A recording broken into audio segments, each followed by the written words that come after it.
Hi, and welcome to episode 31 of Socratic Satsang. We have a unique conversation for you today. It's conducted by Drake Dick. Drake is one of our founding panelists and a core member of our team. Drake is a Canadian veteran who has served in Afghanistan, a peace officer, and a photographer with a fabulous sense of humor. An all round sterling guy. While Drake will be continuing with Socratic Satsang, he's also starting his very own brand new photography podcast called Shutter Trails. Be sure to check it out. I'm excited for this. Without further delay, let's get started. Hi, everyone. Welcome to the Socratic Satsang podcast. Today, I'll be interviewing someone I've known for a number of years. First, knew him through his podcast, and later on, I took a live music photography course through him, and we've had many online chats since. I think he's someone you're going to find very interesting. He's got a very varied and interesting background. He's been a live music photographer for quite a few years, a podcaster, radio DJ, MC, voice actor, IT wizard, and just generally a great human being. On the radio, he's known as Raz, but for the rest of us, I'd like to introduce you to Mr. Steve Brazill. And thanks for joining me, Steve, from sunny California. I was outside getting drenched all day here on Vancouver Island. How are things down there for you? Very, very good. Good to see you, my friend. And in Southern California, what's the old song? It never rains in California. We actually had like 5 days of rain last month, which is rare for us. But yeah, we're not suffering through the weather you are right now. No, we'll be like this probably till March with the odd break. But unlike most Canada, we don't get these well below freezing temperatures and lots of snow. So can't complain too much. Yeah, I've got friends north of Toronto that sometimes they post pictures on social media, and the only thought that runs through my head is that's a hard no for me. I spent 3 years in Detroit. Snow is beautiful for a day, maybe 2 days. Then they plow it. Then you end up with just black mounds on the side of the road from the salt, and I'm not going. Yeah, my preference is to see snows on the mountains where it looks nice, makes for great photos. And you don't have to deal with it. So yeah, I agree. Although you've got how far are you from Whistler? Well, Vancouver Island, there's about a 90-minute ferry ride, and then probably about a 2-hour drive for me.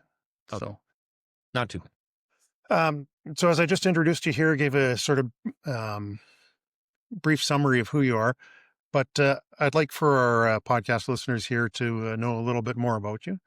So I'd like to start way back when you were young and work up towards the present day, and we'll get into your philosophy on life and those things that are really important and dear to you, and all the things you've done that have shaped your life. I'd like to start out first, before we really get into your younger life. What kind of musical and artistic interests are there over the years that have shaped who you are?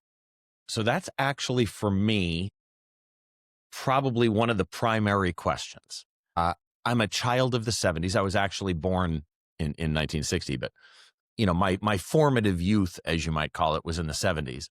And so, I distinctly remember my brother being into the music of Woodstock and rock and roll of the late 60s. And then me in the early 70s, the Zeppelins. And then as I went through high school, those formative music years, the Aerosmiths of the world and Rush and stuff like that. And I still, to this day, those are probably some of my favorite artists. Aerosmith to me is, Led Zeppelin to me is probably what I would call, if somebody did a bar quiz where they said, what's your favorite artist? It would probably be either Zeppelin or some 90s rock band. Blink-182, Rage Against the Machine, something like that. I'm a big Blink and Rage fan as well. So you sort of skipped over all my 80s stuff then. Okay. I suppose it depends on what you're talking about in the 80s. There was I'm trying to remember, I think it was Gallagher did a comedy routine where he said, the only reason that disco was popular is because everybody hated it, which obviously isn't true, but to some extent. There's some great 80s rock and roll. I mean, you've got the Bon Jovis of the world and the Motley Crues of the world and stuff like that. But they aren't the lyrical content that I identify with. Huge bands for me, but they aren't the lyrical content that makes me identify with it. Because let's be honest, they weren't message songs as much as they were, party songs. Right. Glam rock was party stuff. So we'll get into more Now, of your. hold on, I just thought of this. Now I got to know, who's your favorite band? That's really hard. There's so many, but I mean, I'd have to say favorite artist is Freddie Mercury and Queen, okay. right? Yeah. Long before the movie was out, just his range and songs I just found amazing. And yeah, and there's so many others, but I'd have to go for favorite right there. Yeah. Yeah. Arguably one of the greatest performers ever to live. Yeah. Yeah. All right. So tell me a little bit more about what was shaping your life growing up in your high school days and that, and as you moved on. So for me, wow. And now it's funny as I'm thinking about answering that now, I didn't think that question would be as complex as it is in my head right now. So I'm the youngest of four. And all of my siblings, well, two of my siblings went to one high school and then we moved. So I ended up going to a completely different district in school from all the kids that were my friends growing up, and ended up in a new district in 8th grade and then through high school. And that strangely was formative to me, because the district we moved into was known for being cliquish. And I'm the new kid. And these people had these cliques that they were part of since they were very, very young. And getting into those cliques was difficult. I always idolized my brother. So I wanted to be, I wanted to be on the swim team. My brother was a swim team captain at the school he went to. I want to be on the swim team. And I went in to high school. I'll never forget this. And I said, I really want to be on the swim team. And I go to sign up for swim team. And they said, well, if you're on the swim team, you have to play water polo.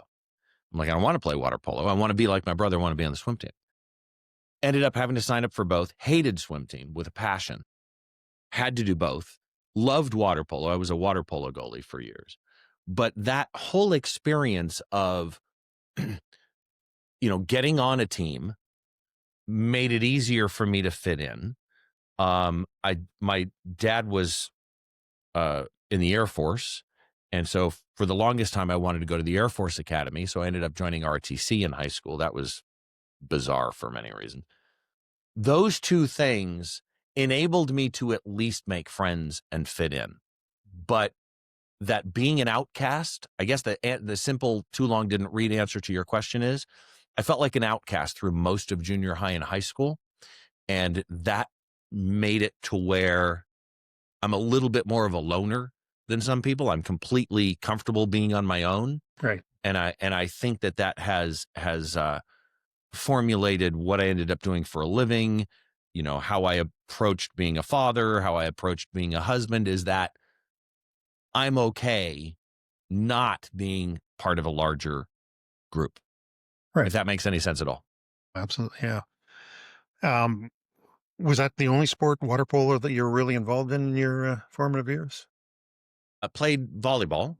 I grew up, like all kids in Southern California doing, Little League. I sucked at baseball, hated it, chosen last for every team, et cetera, et cetera. I really enjoyed water polo. I enjoyed volleyball a great deal, actually. They kind of contradict each other in some ways. So in water polo, you're doing to float, because you don't stand on the bottom. You're doing something called egg beater, which is where your feet move in an opposite direction to keep you afloat, and your knees are bent and tightened up under you, doing egg beater like a duck, and you're tight from that. Then you go to volleyball, where you need to be stretched out. They kind of contradict each other, but again, my main focus was water polo. I loved water polo. I was never great at it, but specifically being a goalie in water polo, I took huge amount of pride in. I saw myself as a little bit of an athlete from that until the swim team season came, and I could tell how bad I was. Yeah. So yeah, just mainly the two. Any hobbies during school, or was that sort of your focus was your sports? And Let me think. Probably, I don't know. That's a really good question. I don't remember having a lot of hobbies when I was, in school, primary or secondary school, other than music. right. So no photography back that early, or band or No. anything like that would tie in with your music. Well, yeah, okay. So no photography. In fact, my brother did photography, and I say to myself now, had I known photography was geeky, I would have been in photography early on. I didn't realize it was technical and geeky. Had I known that, I wish I had really dove into it then. But I was a musician. So for years and years, I had told my mom I wanted drums. She bought me a guitar. Sorry, Mom, if you ever see this. It's true.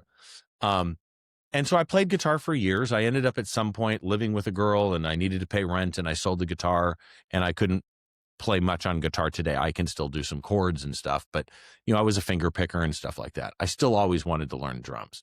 My son ended up being a drummer, strangely. And so I kind of live vicariously through him. Still, we'll get into music photography later, you said, but Yeah. probably my favorite subject to photograph is still drummers. I love drummers, and kind of wish that I was one. I fantasize at some point, that I could still take drum lessons and learn drums. And there's something about drums that speaks to me. I don't know what. Who would be your favorite drummer then? So again, I'd go back to probably Bonham Senior, John Bonham. His son, Jason, as well, would be one. Wonderful to photograph. I've had a little bit of dealing with him. Super nice guy. The little bit of dealing with him that I've had. So that would probably be it. But there's a lot more modern drummers that I'm heavily intrigued with for different reasons. Travis Barker, to me, may be the singular biggest genius behind a drum set that I've ever watched play. Because he can play anything, and he plays, I don't think it's intentionally for the word that I'm going to use, but I'm using the word intentionally. He plays flamboyantly. And I don't think it's showmanship as much as it's just so natural to him that when you watch him, it is really magic. And then there's those drummers who mentioned this in a review of these guys the other day. And I should say this guy's a friend, so there's a little bias there. But there are some drummers I don't think people talk about that they really should. Like, they are absolutely technicians, and they care about it. Alex Shellnut of Day to Remember being one of them to me. There are certain drummers that just I could watch all day long. Some of them, they're flamboyant about it and showmanship, and others, it's kind of like Charlie Watts of the Rolling Stones. Jazz drummer, really. Yep. No facial expressions. There's no swinging arms in the air or screaming or singing along. It's this tight groove, and it's awesome to watch when they do it. Nice. Yeah, for me, it's been Phil Collins, but I think that's part of the whole package. It's not just his drumming, right? Yeah, he's a super talented guy for many reasons. Yeah. Unfortunately, he's not in that great shape for playing anymore. Like, I think his son does anything for him, but yeah, we're all getting up there. Yeah, about it. So why don't we move on a little bit later in your life? How, as an adult, you started to get into your jobs, meeting your future wife, and some of the things you've done since leaving school. So when I graduated high school, I went to Arizona State and from California. And the reason I went to Arizona State was my high school girlfriend had moved to Arizona with her family, and I wanted to follow her. That didn't work out well. I should have never followed a girl to college. It was probably the biggest mistake in my life. and nothing personal to her. But it ended up with me being in a different state with no support system, feeling lazy, getting broken up with, blah, blah, blah. Was doing great in school, overslept the day of finals, that type of thing. Yeah. And I came back. I would argue this is one of the most important turning points in my life. I'm not saying for the better, but definitely happened. And that was, I came back to California over a weekend or a holiday or something. I can't remember what. And an old high school friend of mine was a disc jockey on a radio station in Palm Springs, which is about an hour southeast of me, and said, yeah, come on down. So I go down. He's doing midnight to 6 on the radio. It was a top 40 radio station, not my music, doesn't matter. I'm going to go hang out with him overnight. Nobody's really listening to this top 40 music station at 3:00 in the morning in Palm Springs, California. So he just decides on his own to just track, I think it was Led Zeppelin 4 or something. Might have been Rush. And he just tracks it. And I watched the whole radio thing and decided to drop out of college and go to a broadcasting school to learn how to do radio. And ended up going to a school in Orange County run by a guy named Scott Lockwood. Just talked to him for the first time in decades, like 3 days ago. And fell in love with radio. And at that point, just have done radio ever since. I still do radio only on weekends. And that's who I photograph a lot of concerts for, is my radio station. But so it's funny looking back, because when I was at Arizona State, you had to declare a major. And I didn't know what I wanted to do. I had no clue what I wanted to do. And strangely, I signed up for the major of information systems, which later became information technology and IT type thing. Right. I had no idea at that point that I would later in life end up being an IT consultant. But it's interesting looking back that had I not dropped out of college, I probably would have gone on to get an IS degree in those days and been very early on, early 80s with a degree in IS before the personal computer revolution, probably would have ended up, being in a really interesting place in technology. Just didn't happen. I ended up in radio, and I don't regret it, because look, I can't sing in a band, but I get to play music, and that's awesome. Absolutely. How long, back in the early days, were you doing radio full time then? You said now you're just doing weekends. Yeah, most of my radio career, I've always done something else and mostly done weekends. There have been times that I've done full time. I remember, so right after I started in radio, I bounced around to a couple different local radio stations, as people do. At one point in, when did I go there? 82? I went to Detroit to do radio in Detroit at WCZY in Detroit, big major market radio station, again, just doing weekends. But there was one time in Modesto, California, I got hired to do mornings. And Modesto, if you've ever heard of Ernest and Julio Gallo wine, Ernest and Julio Gallo wine is based in Modesto. And so the concept that I was pitched, it was a rock station. It was KFIV. It was a rock station. I'm like, cool, I want to be in rock radio. This is great. So they hire me to do mornings, and they're going to name the show Ernest and Julio. I'm going to be Ernest. Okay, fine. They're going to hire Julie. And so it's Ernest and Julie instead of Ernest and Julio. Excuse me. And so they hire me to do these mornings. I'm like, cool, this will be fun. I go up there. And when I get there, they explain, we haven't hired Julie yet, so you're going to do it alone for a little bit. Okay, that'll work. And I go into the studio, and it's all top 40 music. And 3 days before I started, they changed to top 40.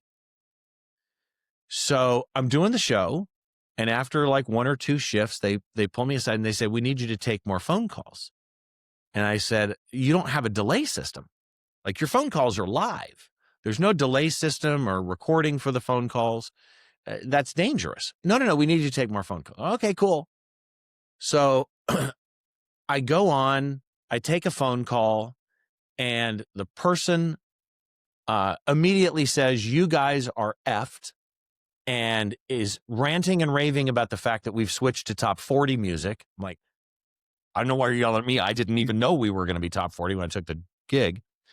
And in the long run, they cussed on the air, and they called me in and said, "We got to let you go because you let somebody cuss on the air." So I did, in grand total, I think I did less than 2 weeks at KFIV. They never hired Julie. But yeah, other than that, it's mostly been, part-time. There was a point where the station I'm at now, I did tons of fill-ins. Like, there were times I was often on 5 days a week doing fill-ins, but I like doing a lot of things. Right.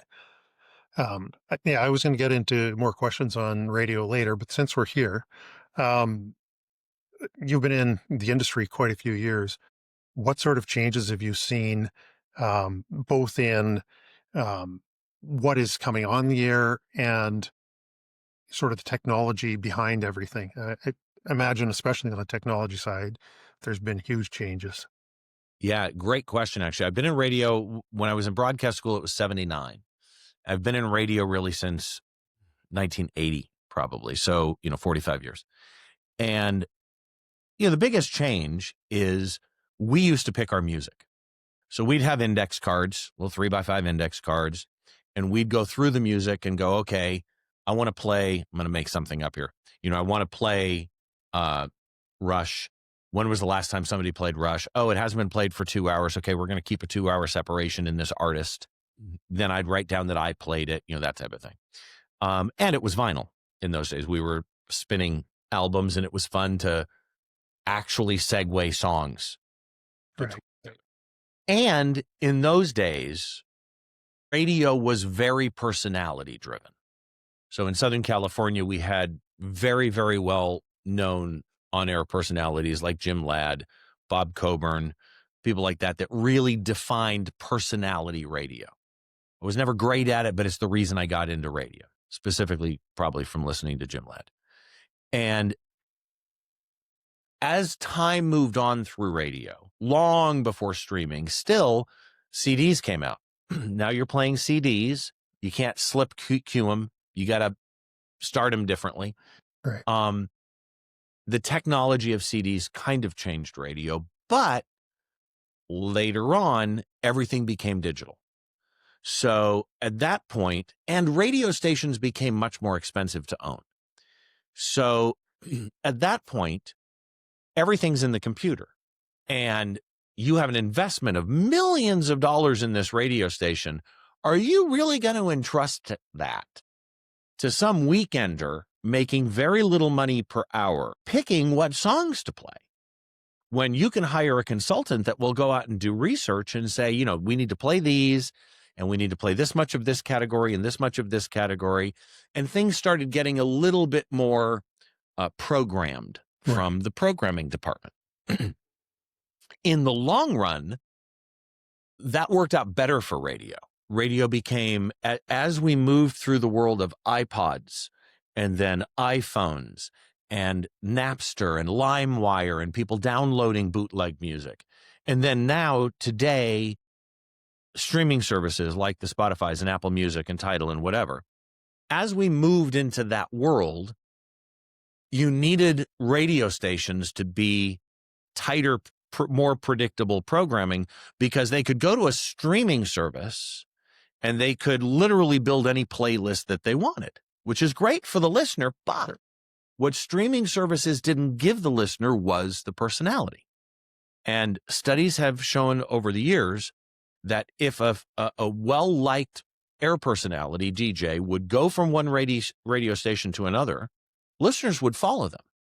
So yeah, they're there for the music, but they're also there because they identify with somebody. And the person on the air identifies with the community. We talk about, hey, I was at the Riverside Municipal Auditorium in Riverside. Or, hey, they're doing, Festival of Lights at the Mission Inn over the holidays. Those are things that you're not going to get on Spotify, is that local connection and local content. And in the end, what you end up with is where we are today. when I tell people that I don't know that I work in radio, they almost universally say, oh yeah, radio's dying. And they're wrong. Radio, our ratings are quite good. And there's a lot of people who either financially or desire-wise can't pay a subscription model, right? They're not going to pay for Spotify all the time. Or they're in a car that still has a CD player and an FM radio, and they just listen to that. Or they're in a rental car, and so they're driving around listening to radio that way. There are still a great number of people. We do a kegger series every summer in our parking lot at the radio station, KCAL Keggers. We do now 2 a year. And, we pack a parking lot with thousands and thousands of people coming down to watch cover bands with us and raise a cold one with us. And they're rabid fans. They live and breathe our radio station. And I think that's the case for most terrestrial radio today. Well, yeah, it's nice to have that personal connection there, right? Like say, anybody can program and just have all the songs you want and love, but you don't get the same variety either, right? When you have somebody who's doing it as a DJ and able to give a bigger variety than, I've got my playlist of the top 30, 50 songs I like, whatever. You don't hear any of the new things. You don't hear any of the oldies even that just didn't make it onto your playlist, right? So and you don't get the connection over the music even. No. So, when I come on and I play a song and I might say, the story behind that one is XYZ. Cranberry Zombie. Supposedly, Dolores O'Riordan was offered $1 million, was handed $1 million check to not release it as a single because it was too incendiary. Right. And she tore the check up. Now, do I know that's true? No, but that's a long-running story. There's other things where we know from artists doing interviews and saying, Beck is well known for the fact that some of his songs, when he was starting, he was playing in coffee shops. Yeah. And he realized nobody was listening to him. So he just started making up stupid, weird lyrics, a maggot on your sleeve and a whatever, because you could tell if people would notice what he was saying. Yeah. And you're not going to get that from a streaming service, a DJ coming on and telling you, supposedly the story of this song is. Yeah. And it helps you connect with that song that you love. Yeah, that's great. With the different personas that the DJs have, and that, what would you sort of describe your persona as? I don't see you as a Dr. Johnny Fever or anything. Okay, you just dated yourself. I certainly did. There are people that are going to watch or listen to this that have no idea about WKRP, or they've heard of WKRP in Cincinnati, but it's not in rerun somewhere and they've never actually seen it. As we record, it's not long after Thanksgiving in the U.S., so they must have heard about the famous Thanksgiving episode. Yeah, the famous, exactly. Yeah. Such a great show. That was such a good show. And if they haven't, they should go look that one up. Yeah, if you have not seen WKRP in Cincinnati, it's one of the best sitcoms ever. Just a great actors in the roles, Les Nessman, etc. Yeah. So anyway, my personality or persona, there are people I know who have one. For me, it's kind of just me. I mean, so here's the weird thing about radio. We all have different personalities inherent in us. That's right. You have a different personality at work than when you are with your kids, than when you are with your spouse. One of the big differences being when you are with your kids or with your spouse, part of your personality is a varied set of emotions, happiness, anger, sadness, etc. You're the same person at work in an office setting, let's say, right? In your cubicle. However, you have a different persona because you subdue the sadness, the anger, the whatever it is. And when you're at work, your personality, otherwise you're going to get fired, tends to be only one part of that varied set of feelings and emotions and presentations that you might have. Excuse me. I'm coughing. I've got this lingering bronchitis thing. I apologize. I have a mute switch. Hopefully it's working. Yeah. But for me, it's kind of that. It's, it's the persona that you might hear from me, not when I'm driving in traffic and irritated, right? Still me. It's just a part of me with blinders on to keep it down a certain road. One of the good examples is, we don't talk politics on the radio where I work. Some radio stations do, but our listeners come to us for not just the music, but for a break in their daily life, right? Our radio station, KCAL-FM, is an escape. It's a chance for them to switch gears between those different personas. They've been at work all day. Now they're in their backyard barbecuing, and they only want this part of their persona to give them feeling. Yeah, and so for me, it's kind of what you're hearing here. It's just me. Yeah. Yeah, that's from what I've seen. And I do occasionally tune into KCAL from up here because I can on the internet, right? I've heard you, and you seem no different than any other time I've heard you. So, it seems pretty consistent.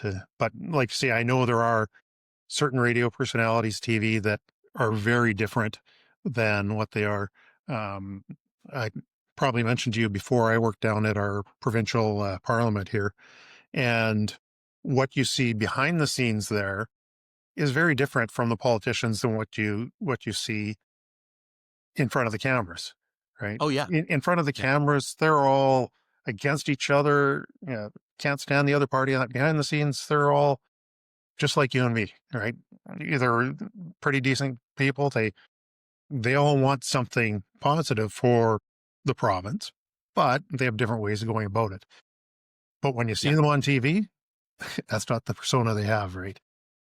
Well, and actually something you just mentioned goes back to the technology changes you asked about in radio. Right. And that is that all radio stations today stream.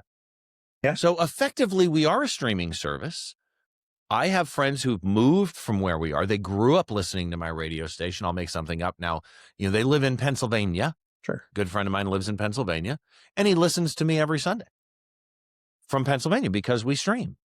So, radio stations compete with streaming on a bunch of different levels. Now, radio stations have downsides on different levels. We can talk about more when we get into concert photography, but being on the radio hurt me trying to shoot the band The Who when they came to town, because the answer I got back was, your radio, why do you need photos? Right. Yeah. Well, every radio station has a website where we have a blog with postings of stuff. Yeah. Technology has, I think, changed every industry in ways that we don't consciously think of until you really break it down and say, oh, yeah, okay, well, they're doing the same thing I'm doing.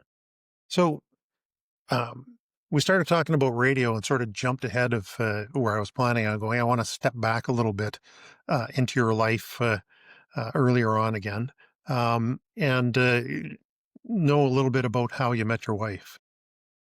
Boy. Okay. So, honey, don't get mad at me. So I met my wife because, along with DJing on radio, and always have, I started DJing in bars.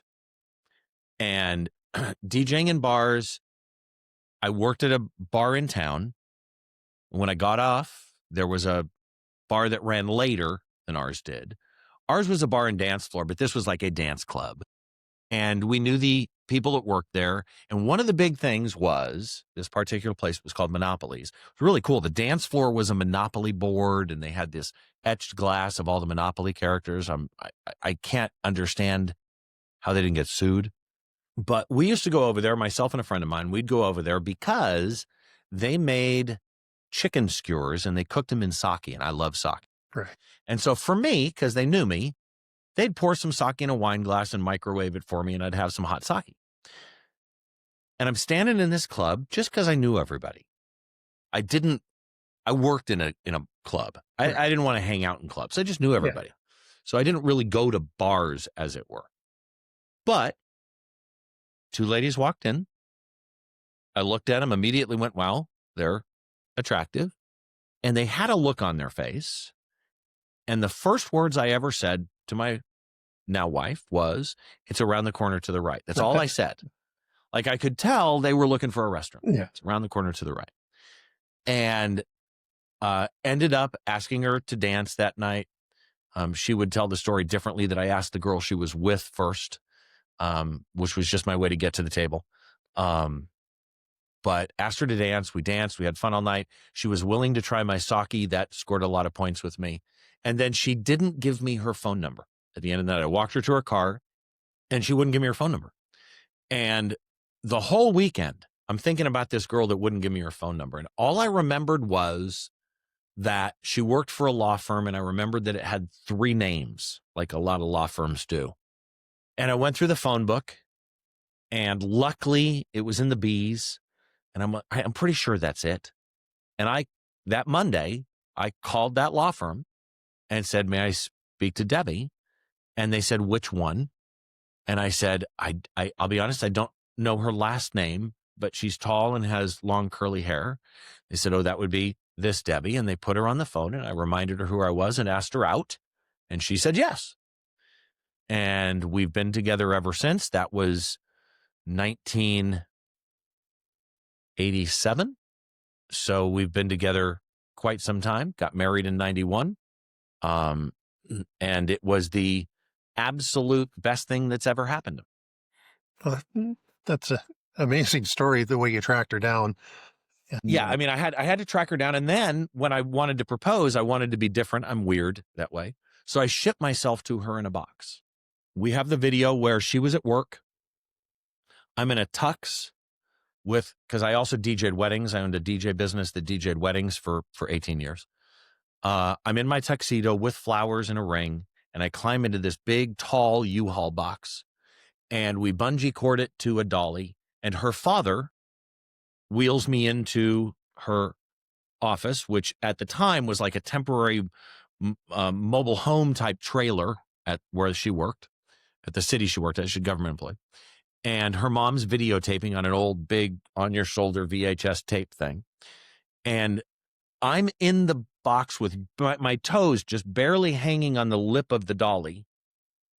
And he rolls up the ramp to the trailer and makes a left-hand turn, and the box fell off. Oh. And I'm literally in the box yelling, "I asked your permission." Unfortunately, her mom, to help, turned the recording off at that point. Oh, no. But we have the box falling on tape. And then we got it all back. He lifted me up. I'm dead weight inside a box, curled up in a ball. He lifted me back up, wheeled me in, and I popped out of the box. And he called her over and said, "We have your Christmas gift," because this was like December 19th. Right. And I popped out of the box and proposed, and she's luckily said yes. Otherwise, this was a total waste. Yeah. What an incredible story. I think by the time we finish recording this episode, we've probably got enough material to go into a sitcom here. Yeah, thanks. Life with Steve. Yeah, the story of my life. Yeah, you mentioned that you had met her back in 1987, and that's perfect because there's a photo that we have of you with her in 1987, and we can put that up on the screen. And can you tell us a little bit about it and who else is in the photo? Yeah, so at the time, I was working country radio in Orange County, and there was at the time, this was year after year after year at the CMA Awards, Country Music Awards. This was voted the best country bar in America. Every single year, a place called the Crazy Horse in Costa Mesa, California. I think it still exists, but they've moved it. It's not the same. It was a small little country venue. They used to promote the fact that every seat you could see the color of the artist's eyes, and they got big artists at this place. And so I would take my wife to the Crazy Horse periodically, and then also through the radio station. We used to get, in those days, backstage at concerts, regular concerts, was all industry people. Nowadays, that's changed. Today, they sell VIP tickets that include a backstage meet and greet. In those days, it was nothing but industry, music industry, Right. radio, whatever the case might be. And so this was a concert with the band Alabama and another band at the time called Restless Heart. This is Randy Owen, the lead vocalist of Alabama, myself and Debbie. This is when I had hair. Thanks for reminding me of that. Yeah. And this is at an old place, doesn't exist anymore in Irvine, the venue. But this is, I think, still to this day is how maybe I got her attention, was we had just met, and here I am taking her backstage to meet Alabama, or taking her to the Crazy Horse, where we're meeting, other well-known artists, country artists of the day, Gary Morris, Lacey J. Dalton, whoever it might be. Did you go to a lot of these events with her later on, or like you said, this was the first one, Yeah. right? I don't know if it was the first, but it was one of the bigger artists.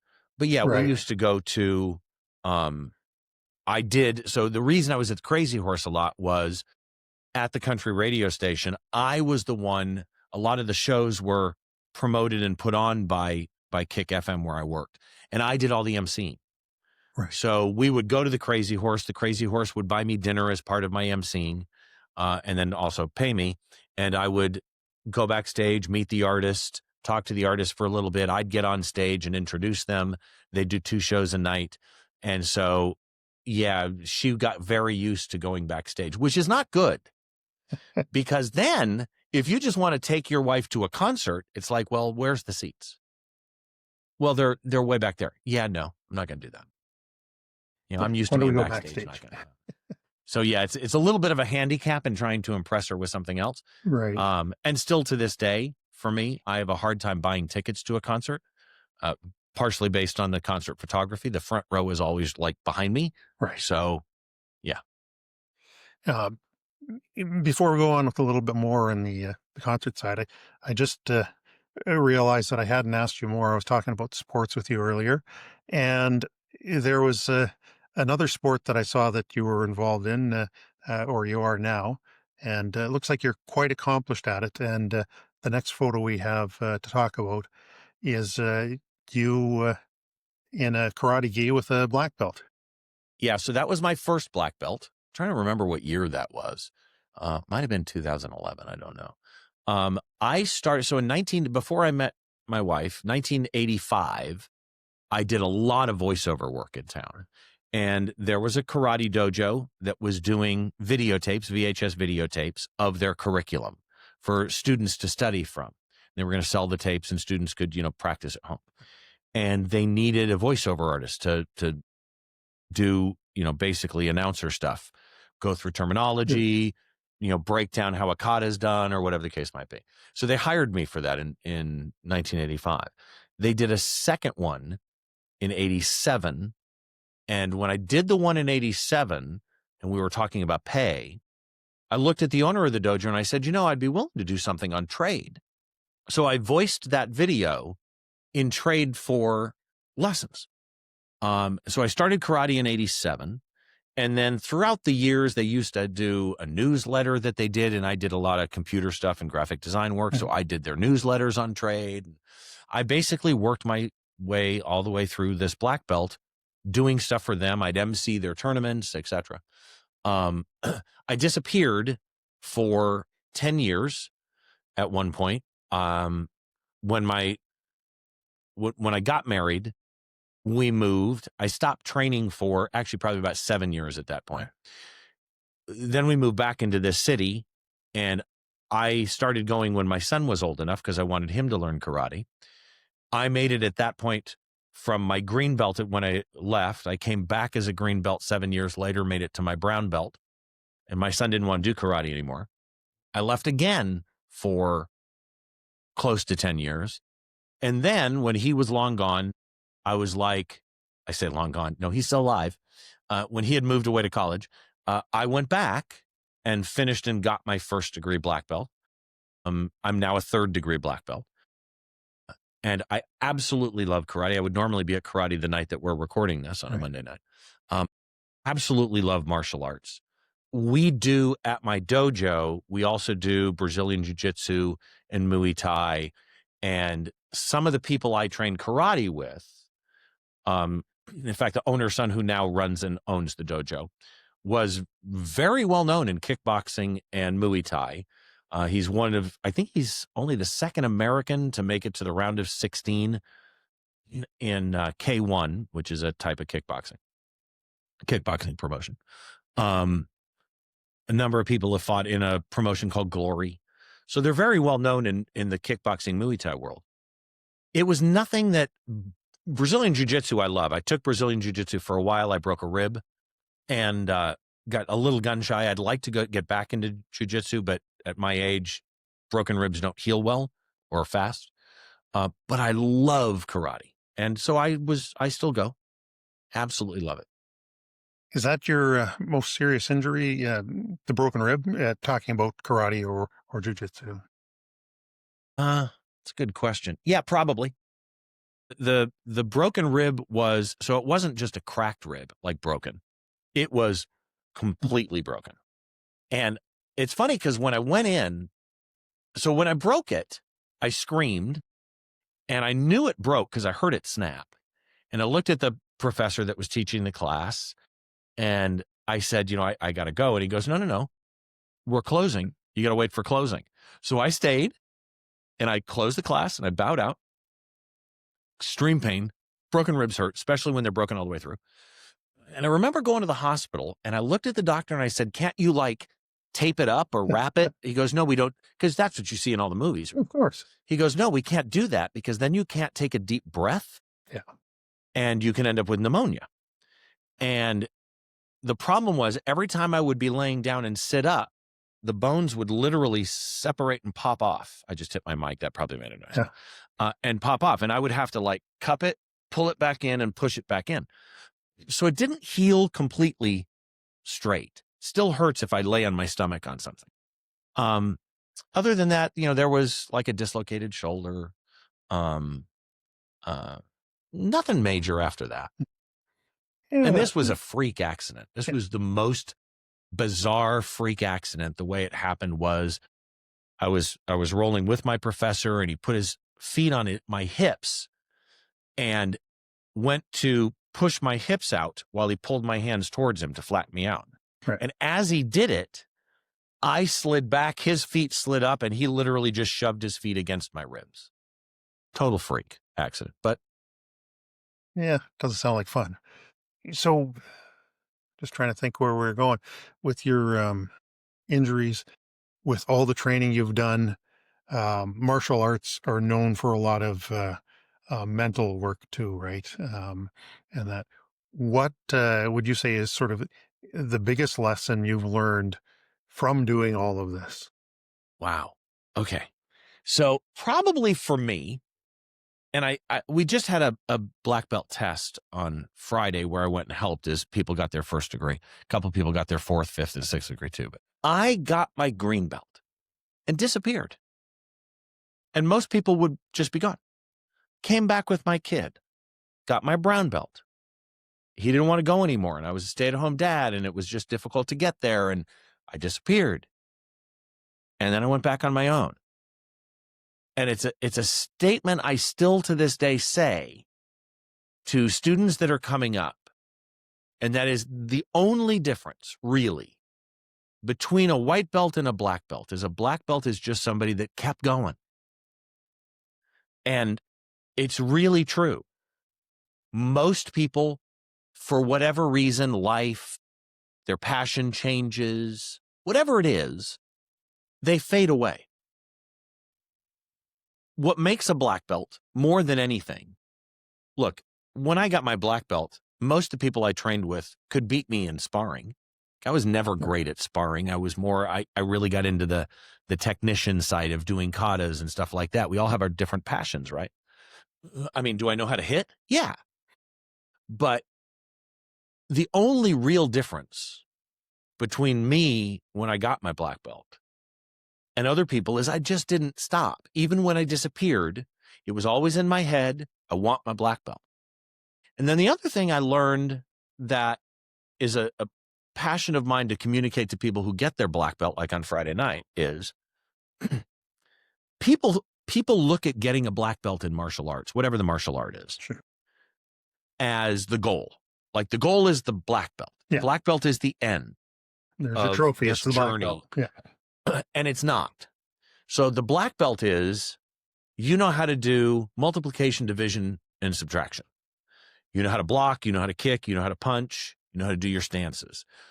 The black belt means, it's almost like if you look at a trade, we'll call it plumber, right?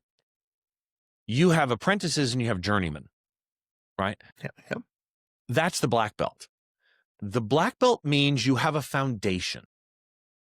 So when you get your black belt, you know enough now that we can teach you some really cool stuff.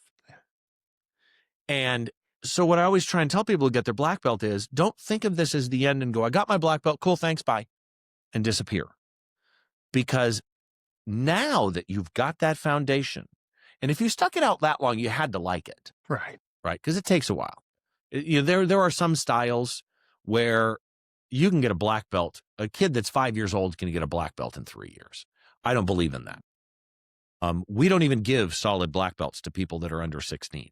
Our black belts for youth have a white stripe down the middle to signify it's a youth black belt. The reason being, yes, you've done the material, and yes, you know the requirements, but there's a maturity level that's part of being a black belt. So you don't get a full adult black belt until you're 16. The stuff you learn after your black belt, having to, I did a whole series on Aikido and Aikijitsu, and I had to learn for my second degree, I had to learn a weapon, and I chose nunchaku. And the Aikido stuff. So we in our style, as you're coming up, you do some Aikido. We incorporate a lot of different things, some Aikido, some Taekwondo type kicks and stuff as you're just coming up. But an actual requirement for the second degree is a full series of Aikido stuff. And I love Aikido and Kina and stuff like that. That's when the fun really begins. Yeah. To me. Why? And so that's it. And I mean, that attitude, that lesson you were talking about, can apply to so many other things in life, right? It's that perseverance. You probably have obviously seen it with your photography. We'll be talking about that a little more shortly. But you start out, you're at that one level, and sure, you might learn those technical skills, but it's a lot more than that, right?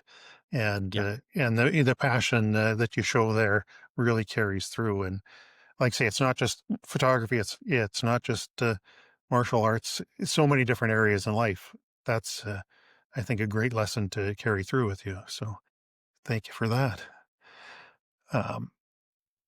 So I guess we've been talking about a lot of things so far.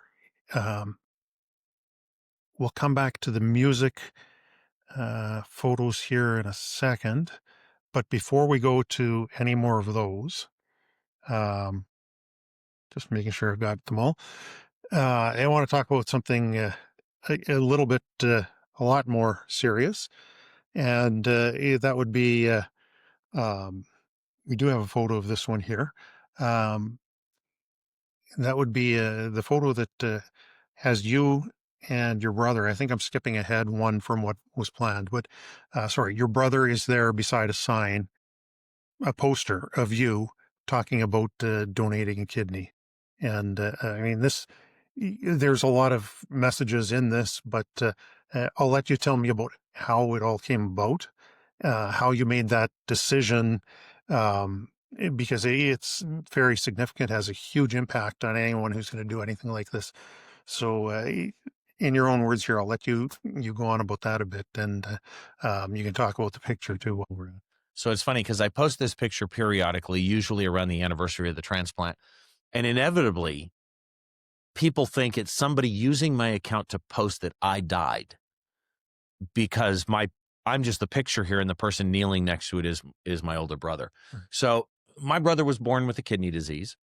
And I remember waking up as a kid, middle of the night, the whole family would have to get in the car and go to the hospital because he had cysts on his kidneys that would pop. And 78, he decided to go for the first kidney transplant. And at that point, we all got tested, the whole family. And I was the last quality match. My mother was the best match. That kidney, I'm always confused. Part of me thinks it was 30 days and part of me thinks it was 3 months. I think it lasted about 30 days.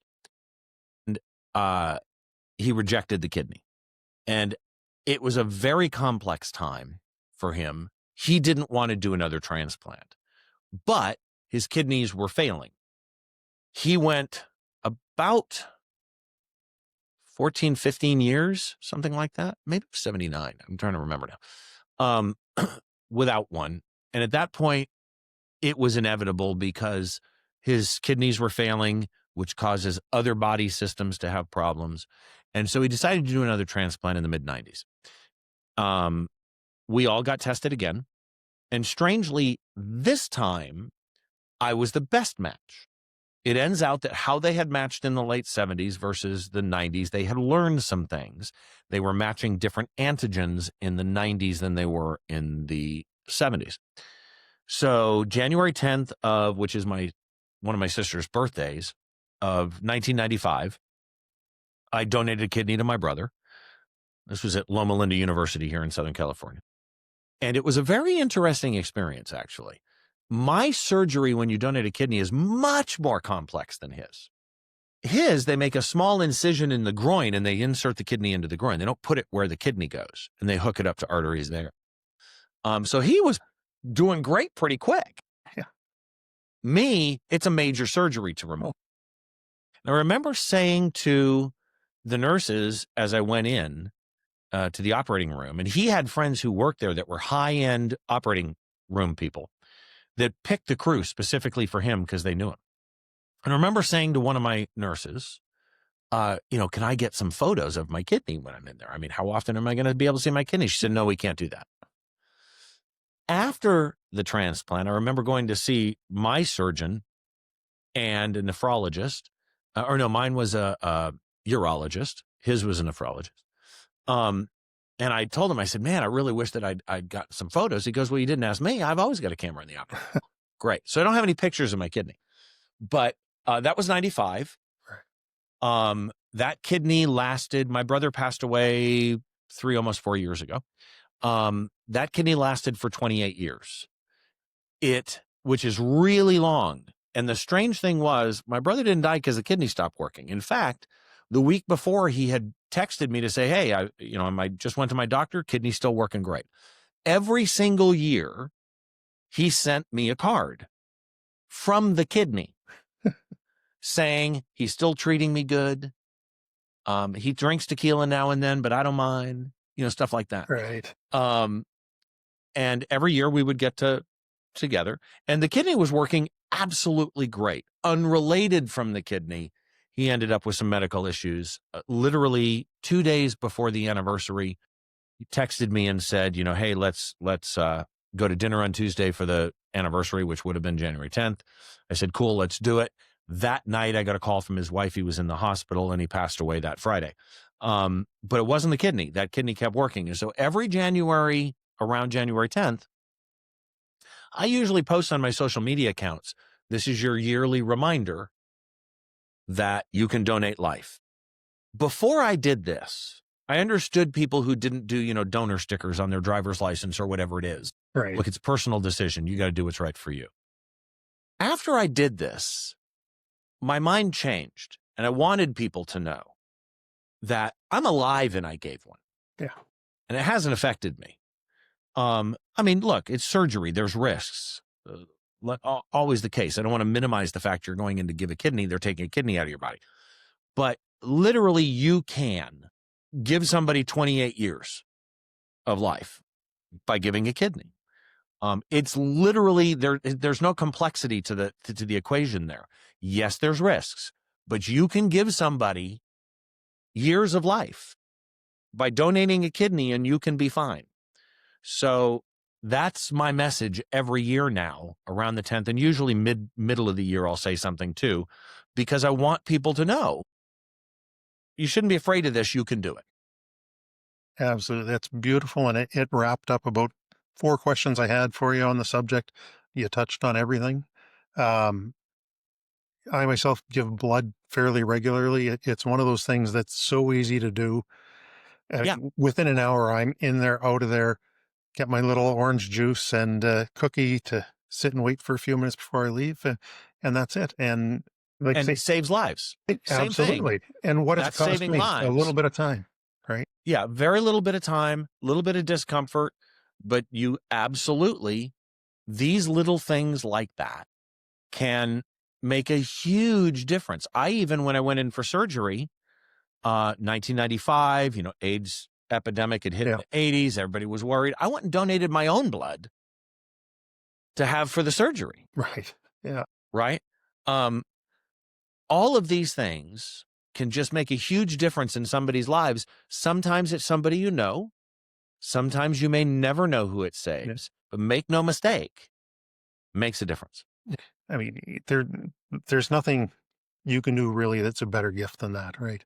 And I imagine we're talking about living donors and that, but I imagine um, for deceased donors and that you feel the same way, right? I mean, certainly Yeah. for Oh, me, yeah. I'm not going to need any of this anymore. Why would I worry that I have to have the organs cremated with me or buried with me or whatever it might be, right? Why not do some good after we're not here? So And it's not just, at that point, it's not just saving a life. It's improving a life. Your corneas absolutely. can go to somebody, Yeah. there are so many things that can go to somebody that will simply improve their quality of life in a way that they will always understand and appreciate, even though you're gone. Yeah, again, be a donor. Yeah, That's my message, absolutely. really, is just be a donor. That's a great message. And let's get back to a little bit lighter topics now. Um, we'll go back to the photo that we did jump over earlier, and start talking a little bit more about your photography career on the live music side of it. The photo I want to look at right now and we'll put up is uh, you are on stage, and there's somebody standing right beside you, big crowd out in front of you. Um, First, tell me what it feels like to be in that position right there, and then describe a little bit more about what's going on and what So you need to this do. is at an old festival that doesn't happen anymore called Self-Help Festival. And I want to say this was taken by a very close friend of mine, Adam Elmakias, this photo. He's a tour photographer. I am not. The band that put this festival on was A Day to Remember, and he was their tour photographer at the time, and he managed to get me all access for this show. And this, to me, is one of the greatest feelings that there is. I so appreciate even bands that I don't personally listen to, right? I so appreciate the talent, ability, and just overall what bands and musicians do on stage and in front of an audience. That to be up there and be able to capture that as that crowd goes wild. And it's a difficult feeling to describe, other than in the back of your head is always, please don't be the guy that trips over a wire and unplugs something, right? That's the big thing. But I absolutely love this feeling. I wish I got all access like this more often. I don't, unfortunately. I usually shoot as media or as what's called a house photographer for a venue, where I'm shooting for the venue putting on the show or the promoter putting on the show. But I absolutely love being on stage and capturing, moments like this. People say to me, what kind of photography do you do? It's pretty much live music. Yeah. It's my passion. I don't want to be a headshot photographer. I don't want to shoot weddings. I've done a lot of event photography because venues then hire me to do other events, and I just don't enjoy it. Concerts are my Right. And I notice looking at the photo, obviously you're all in black and dark. And when I've been to events in that before, unless I'm specifically looking for, which I do a little bit now because of being into photography, you never really notice people like you on stage there. You're able to blend in with the background and the scenery so well that the show goes on, all your attention is focused on them. And like Yeah. say, It's you're gonna about be, them. yeah, unless you're Show going to is be about the tripping on band. something, yeah, you're never noticed. And it's really amazing how well people can do that. Talented ones like you that that can be there getting these great shots from a couple feet away in this case, and you're not even really noticed. No, and here I'm trying to kneel right in front of the stack, Yeah. speaker stack, wearing what's called stage blacks. My shoes are black. Everything is black. I'm wearing a beanie. It was raining this day on and off, so you'll actually see hanging from the back of my belt a storm jacket. It says in yellow. That's a lens cover in case it rains. But the idea is it's about the band. Yeah. I absolutely. shouldn't be seen. I will be. Inevitably, somebody will see me. My face is white. If it's at night, lenses reflect light, so you'll be seen. But you're trying to blend in and not be noticed. You're not distracting from the show. Exactly. So we'll look at another photo here. This time you're not on stage. Again, you're standing with your wife, and there's somebody beside you that if they had makeup on, probably a lot more people would recognize them. So you want to tell me about that one? So this was at San Manuel Indian Bingo and Casino at the time, which is now called Yamava Right. in Southern California. They also own the Palms now in Las Vegas. And they were opening a restaurant inside the casino. I did all of the photos for the restaurant to be put on. They actually put them on one of those Viewmasters where you could click between the photos. It was really cool. It's sitting here behind me.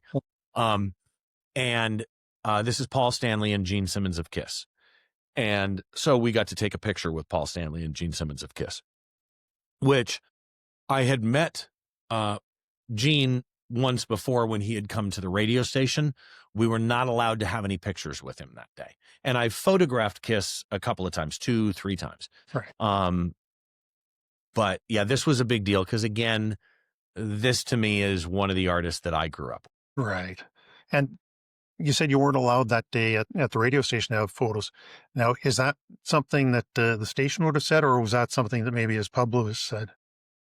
No, in fact, it was him and Peter Criss. And we were really excited. There were a couple, it was only staff. There was nobody there but staff for the radio station. So normally in that case, yeah, they would stand and take a picture maybe just with all the staff in one shot. Nope. The manager that was with them, tour manager, whoever it was, PR person, said no photos. And we were all kind of bummed about it because it was the perfect setting at the radio station to have a photo with them, but they wouldn't. Yeah. So we'll move on a little bit now to actually some of the photos you've taken. And you sent me about 20 out of your very large stockpile you have. And really, I could have put every single one in on this podcast here, and we could have sat here talking for another 3 hours about them. But the quality is just so incredible that it blows me away. I've seen some of them before, and still every time I look at them, it's like, wow, I wish I could do that. And I'm sure many people who see them are going to be very impressed. So the first one we'll take a look at then is Mudvayne, and the expression you've captured there, the colored hands that are reaching up. It looks like he's almost ready to fall into the crowd. First, how do you get yourself in such a great position like this? It looks like the crowd is well past where you are. You're sort of beside them. How are you able to get in such a great position like that and capture what might be referred to as a decisive moment? First of all, thank you for the kind words. I've known you for a long time, and I very, very much appreciate it. And I know your photography, there's no question you could capture this. Well, I appreciate that. But when people see this... At this show, this is the old Irvine Meadows Amphitheater, which, this 5 Point Amphitheater in Irvine, which is gone now, unfortunately. It was one of my favorite venues to work at. And this band is all performance. The vocalist of the band, Chad, is just all performance. And I'm here shooting as media, press. We get to shoot the first 3 songs.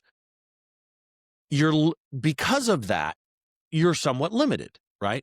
There are artists or band sets that build song 1, song 2, song 3. And, by the middle of the show, they're really doing crazy stuff. You're not there anymore. Right. He jumped into the crowd, and sometimes there's where he jumps into the crowd, you were off shooting the guitarist on the other side of the stage, and he jumps on the middle of the stage, and there's 10 photographers between you, and you would get a bunch of cameras in the way. In this particular case, he jumped in the crowd right in front of me. And you're not supposed to jump on a barricade as photographers. He's standing on the barricade holding the crowd back. And I'm just next to him. I did not on this one jump up on the barricade, I don't think. But one of my favorite things, I don't know if others do this, but one of my favorite things when I'm shooting in this kind of a moment is to try and slow everything down in my head. So that light position was actually intentional. It could have been, based on how I shot this, that I would be at a different angle and the light would be closer to him or farther than him, but I was trying to go as close to rule of thirds with the two as I could in camera. And when he jumped in, the hands went up, and I remember thinking to myself, I can't see any faces. And at the time, it kind of bugged me. When I brought it up on the computer to edit it, I'm like, I'm really kind of glad I don't see any faces. You can see one on the bottom right, and you see a nose and an eye almost dead center at the bottom. But I kind of like that it's just hands. And I really like that they're hands of all different colors. And some have tattoos, and some of them you see wristbands, and you see a phone. And the part of the reason I like the phone is it kind of adds a date to it, right? It's a modern cell phone era. If you ever get the chance, again, I'm going to stress this. If this was an album buying day, I probably would not be buying Mudvayne myself. But if you just want to see an amazing show, these guys put on. The bass player's crazy in this band. Fantastic set. Yeah, and I just had to include this one. It was just, like you say, the hands there, the whole setup makes it look so unique and so different from a lot of the typical photos you see, that it's really a whole different sort of image that it draws and really brings you into the photo and the crowd there. The next one is really a spectacular image as far as the entire show that you see going on. Parkway Drive, it's flames everywhere. This drummer is rolling around in a big wheel. It looks like, was that wheel actually rotating? Yeah, the wheel rotates. That's a big thing at their shows. It stays in position. It's not rolling literally, but he rotates up and down, all the way around in a full circle. So were you aware of the type of pyrotechnics, everything else before, or is this one of those things? Right. Yeah. So you've done a lot of research for all of your photos usually, right? Yeah. If there's a band I haven't shot before, I always try to research them. This one, we shot the first three in the photo pit. So the photo pit is, think of the front of the stage, then you have security guards, then you have a metal barricade holding people back. Well, that little gap where the security guards are is the photo pit. So we shot in the photo pit for 3 songs. And then, strangely for this one, we were allowed to shoot the rest of the set from the crowd. So I'm standing in the crowd here shooting. And when you're in the photo pit, that bottom bar that has fire coming out of it, that's really obvious when you're standing in the photo pit. And I knew the drummer was going to rotate. And one of the big things with fire, whenever you see fire shots, most of the time, the fire is white. So cameras can only capture so much dynamic range. And photographing fire is like photographing the sun. Okay, I can expose for the sun, which is super bright, then everything else is dark and you can't see the singer and you can't see the bass player and you can't see the drummer. If I expose for the singer and the bass player and the drummer, the fire's white. If I expose for the fire, then I save the fire and they're pitch black. The fire was lighting them. So for this shot, I was able to just expose for the fire. And it's one of my favorite fire shots, whether it's a good shot or not, it's beside the point, because of the fact that the fire held its color up above. And normally what happens is people turn most of it white. If they get some of it staying, that's great. The white parts, they try and in post-processing pull the highlights down, and it turns gray. And people still do it, and it drives me nuts to see photographs where fire is gray. This fire is not gray. Let it be white if you have to. That's fine. But in this case, it just worked out perfect. Had the drummer been straight up and down, I don't think it would have been as good of a shot. The fact that the drummer's at 45 degrees here, the lights underneath the drummer's head, if he'd been upside down, they would have intersected his head. They don't hear. The singer is sideways, separated from the mic. There's so many things in this shot I just got so lucky on and love it for that. Yeah. With all that action going on, those flames and that, it's one of those photos again that just, out of a group of 20 great photos you sent me, this one, it's just jumped right out, and had to include it here. The next one is a black and white one, and black and white is something that has a sort of classic look to it. Particularly this shot here. There's a singer who you've told me has been mistaken for someone else, and I can see why. But it's great. He's in the crowd. He's got photographers right behind him, surrounded by the crowd. And I'll let you take it from there and tell me who it really is and who people tend to think it might be. So I named this shot Not Mick Jagger because of the fact that people think, you shot the Rolling Stones? It's like, yeah, Mick Jagger doesn't run around very often without a shirt anymore. This is Cage the Elephant. The guy's name is Matt Schultz. He's the lead singer. This is at Glen Helen Amphitheater in Southern California. And this is one of the only times I've ever gotten in trouble at a concert. Like they were, in particular, the PR person was very upset. He started the show in a full suit. I think it was a 3-piece suit, vest and all. And slowly the jacket goes, the vest goes, the shirt goes. He ends up in this, which is he's wearing pantyhose and a belt. There's nothing here but pantyhose. And then for his in-ear monitors, he's got something wrapped around him to hold the belt pack for the in-ear monitors. And he kept jumping off the stage onto that barricade I talked about before to sing to the crowd. And I was never in the right spot. And again, it's a rule. We don't jump on the barricade. That's forbidden. It's very frowned upon. And he would run into the crowd, and somebody else would jump on the barricade and photograph him, like right in his face, and they jump down and he'd go back on stage and he'd do it again. And finally I'm like, okay, he's going to do it again. And I want this shot. So I'm going to parallel him everywhere he goes. I'm just going to follow him because I know he's coming back. Sure enough, he jumped into the crowd, jumped up on the barricade. I jumped up on the barricade next to him. I snapped this shot. He leaves, he goes back up. I get down. The PR person is right behind me, starts yelling at me for jumping on the barricade. And then when the band was done, we go back to the press area, and she said, if I see anybody else do anything like that, I'm kicking all of you out. And I felt horrible because it's like, I don't do that. I never do that. But everybody else was doing it. But part of the reason I love this shot, you mentioned black and white. Black and white's iconic, right? Black and white, by removing the color, you're left with just shapes and emotion. And there's less for you to interpret with the color definition. Plus, I'm colorblind, so black and white I love. But what I love about this shot is this clearly shows, although this one, albeit is very large area, but it clearly shows he's standing on the barricade, the crowd's to the left, and to the right is the security and photo pit, and you can see the photographers. So this is one of those descriptive photos that shows you my working area versus the audience. Right. Yeah, and that, I mean, it's just great seeing it like that. And like you say, that black and white really takes away a lot of those distractions, and you can focus on that. I think the last photo, because I don't want this to be a pure photo show that we're going to talk about. To me, it has so many of your shots look so polished and beautiful in the background and everything else. And this one looks so raw and full of energy.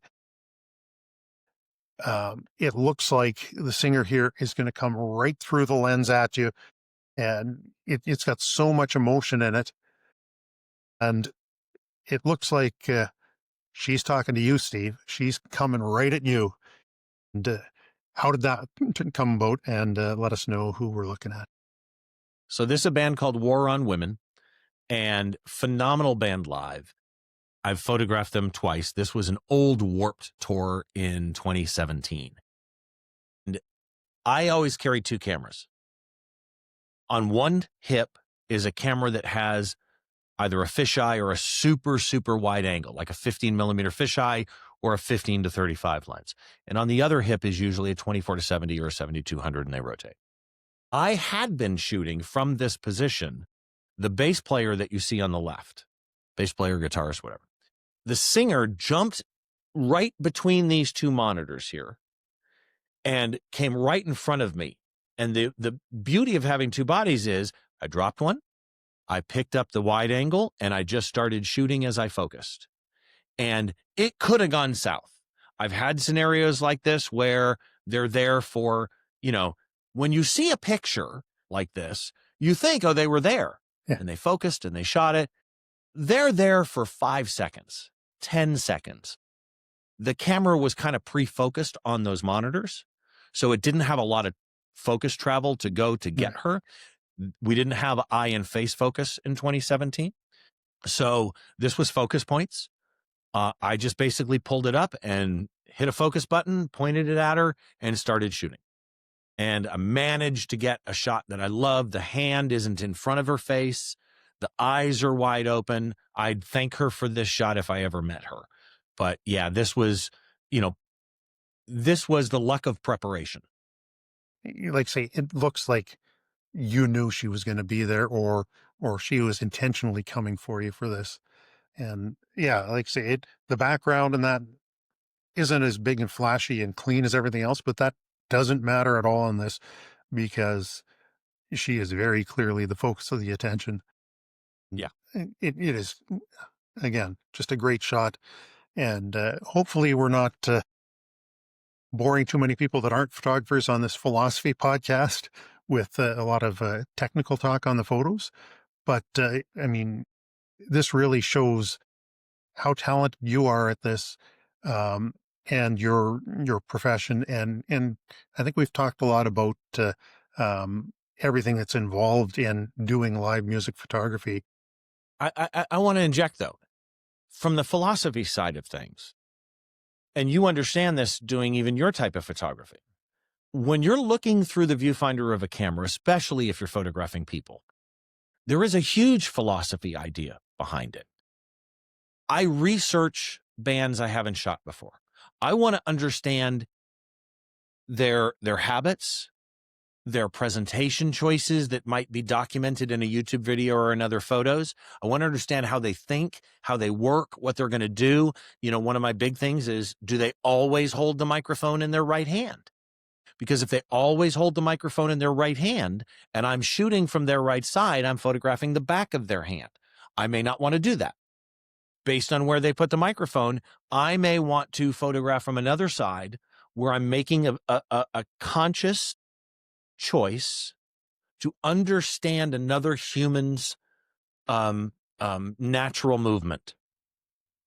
And so it does kind of fit down that path. Oh, definitely.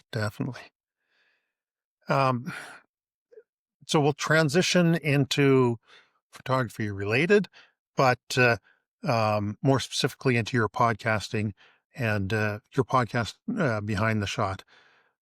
That's how I first learned about you. And I think it's a really unique way of presenting the podcast that you have, different than so many other photography podcasts that are out there.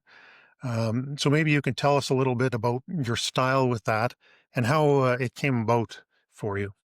So I always wanted to try and convert my radio career into podcasting. And photography was the most logical path for me to do that because I'm analytical.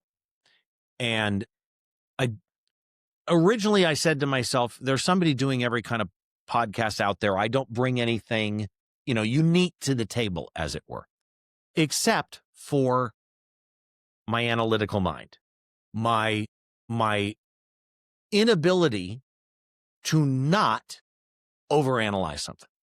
My inability to not look at something and dissect it. It's just, call it ADHD, call it OCD, call it whatever you want. When I look at something, I have to mentally tear it apart and put it back together, as it were. And the podcast was kind of an extension of combining all of these things together. So some people hate my format on the podcast. I just got a negative comment on YouTube on a 7-year-old episode I did with my buddy Don Komarechka, a macro photographer, well-known macro photographer. And they made the comment, great interview, but the host, Steve Brazill, talks too much. He really should be quiet and let the other person talk. And, I, again, call it what you will. I had to leave a long answer and explanation, and they probably don't care. They're going to hate me no matter what, whatever. But the key is what they touched on, that I talk too much. And I do. I admit that I talk too much in my shows, probably. But see, I've never approached my show as kind of what you're doing here, an interview where you set something up, you ask a question, you let me talk too long, and then you ask another question and rinse and repeat. I've never approached my show that way. I've always seen it I as very conversational, your show. Exactly. So I have a show that I did for the city, a television show where I interview local bands, and it was that. It was an interview, totally different. The way I look at my show, for good or bad, is it's me and my guest together as a double team interviewing the photograph that they took. Yes, they took it. Yes, they're the only ones that can answer the questions, but it's the two of us having a conversation about the photo. And early on, video was expensive to host for a podcast because my podcast is both audio only or video. YouTube's free, yes, but it's also in a podcast feed, and it's expensive. So I wanted to keep my show, because I had limited space, at about 40 to 45 minutes. And I had everything I wanted to get through. So if a guest was going deep, I would use a very tried and true interview technique, which is if somebody's rambling like I am now, you inject. So somebody's rambling and you'll go, yeah, you know what? That's a good point. I totally agree with you. So now tell me about this. And you switch gears. So I interrupt them. I take the ball. I finish the thought for them, and I move on. To some people, I'm being rude. To me, I'm moderating the amount of time that I need to get through all of the topics. Right. Again, good or bad. I understand if people hate it. That's fine. You can hate whatever you want. But that's kind of where the podcast came from, was my desire to analyze, how did you get in this position? Why did you make the choices that you made? The choices that you made, I see this. And sometimes when people comment about me talking too much instead of my guest, my response to them is go back and watch some episodes. There's a ton of times on an episode, to my surprise, that I will say, I see this, this, and this, and they'll say back to me, oh my God, I never noticed that. Yeah. Right? It's a conversation. Yeah.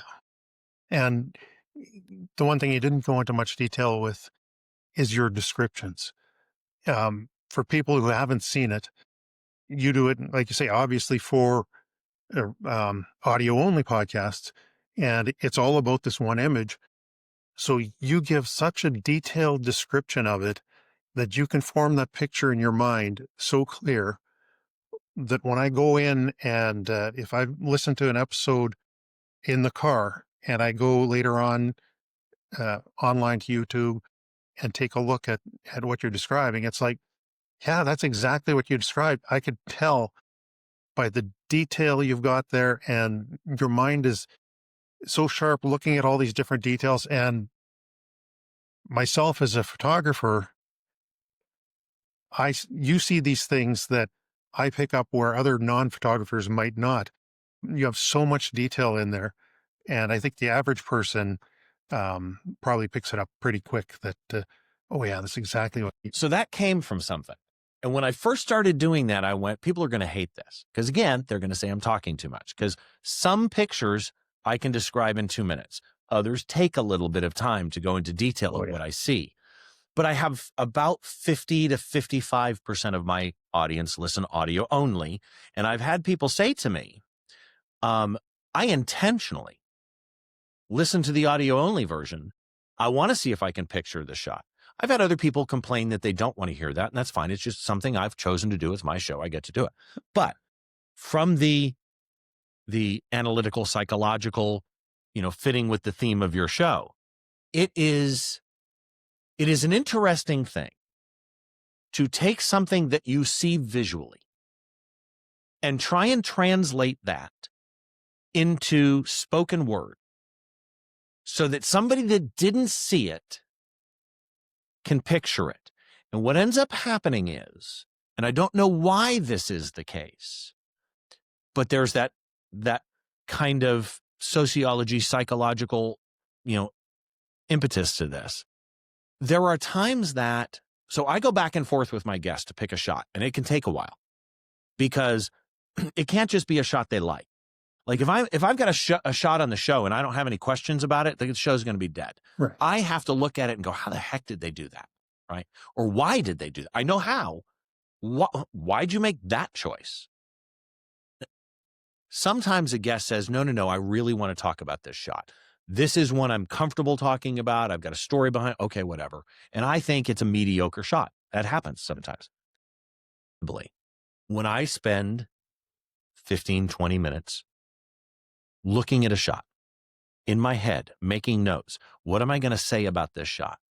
I find something that is almost like a hidden gem that most people at a quick glance don't see, that once you see it, suddenly this shot that I wasn't excited about possibly becomes a magical shot.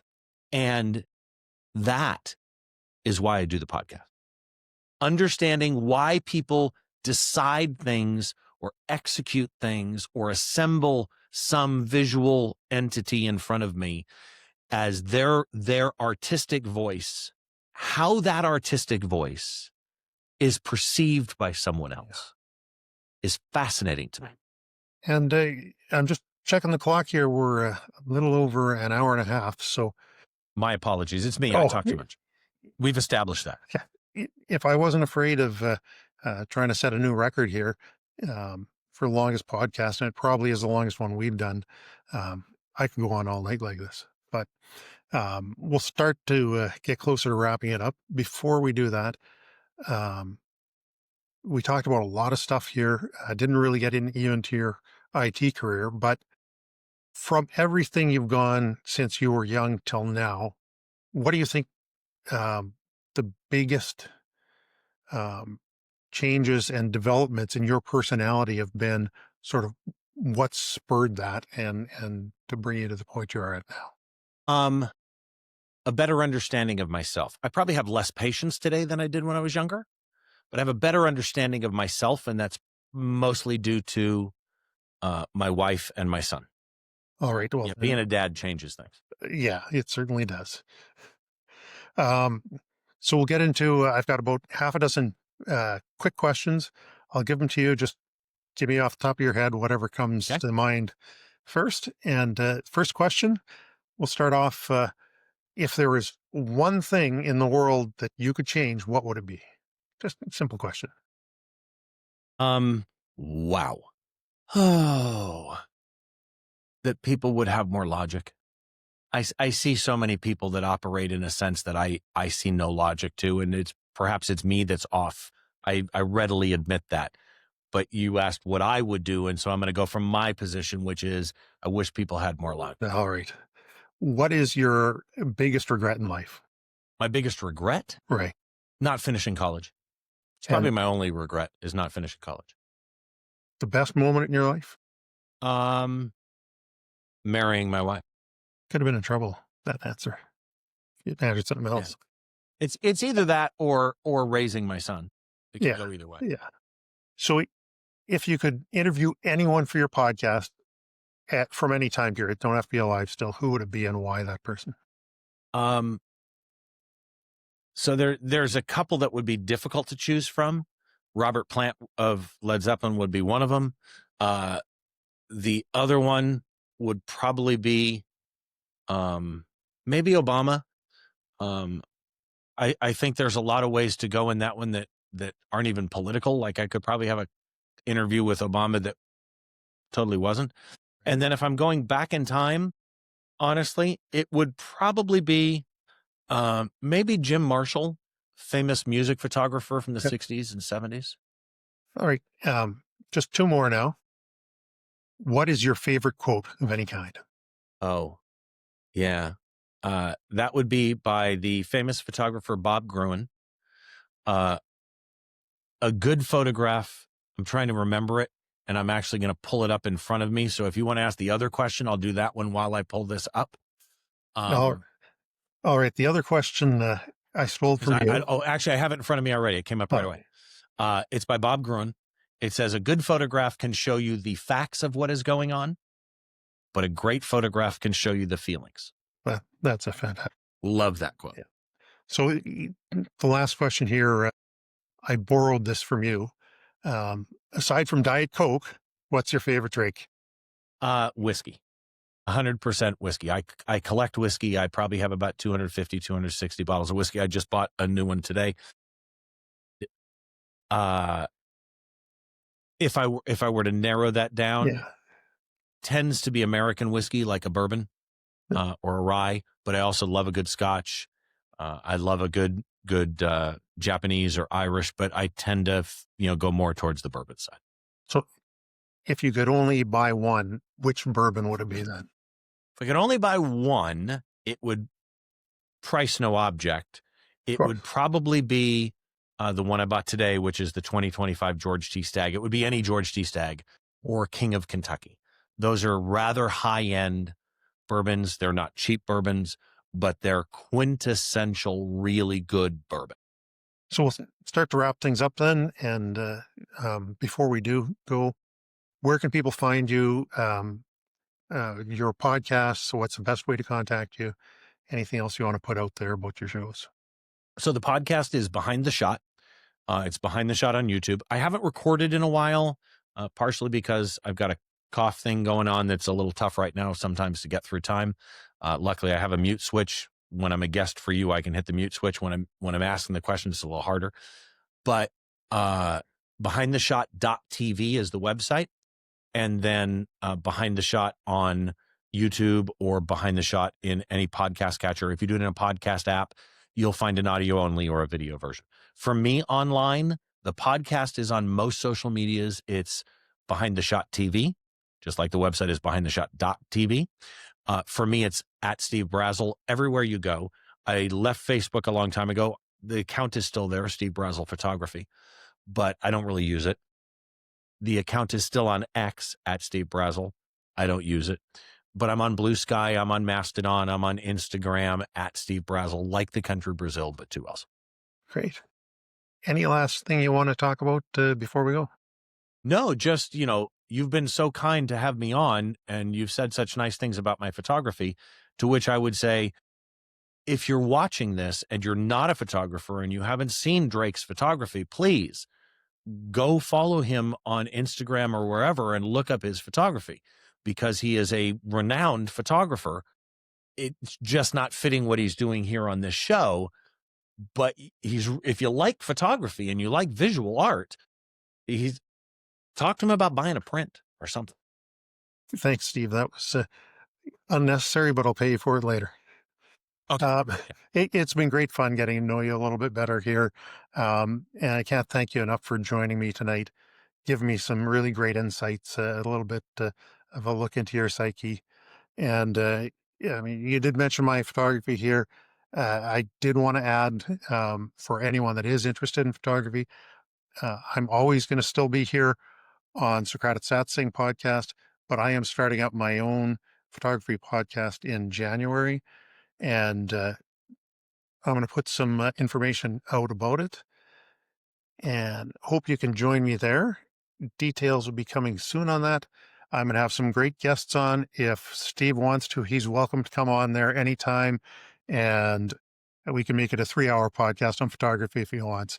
But yeah, I would love that. And again, my apologies. This went on so long. My answers were probably longer than they should be. I'm not used to being on this side this side of the microphone, but this side of the interview. And by the way, I should have mentioned, if you just want to see my work, it's stevebrazill.com, 2 L's. That's great. And I didn't mention the name of my podcast. It's going to be called Shutter Trails, talking about being out there on the trail with your camera. And we're going to interview some different photographers, and it should be great. So thanks again, Steve.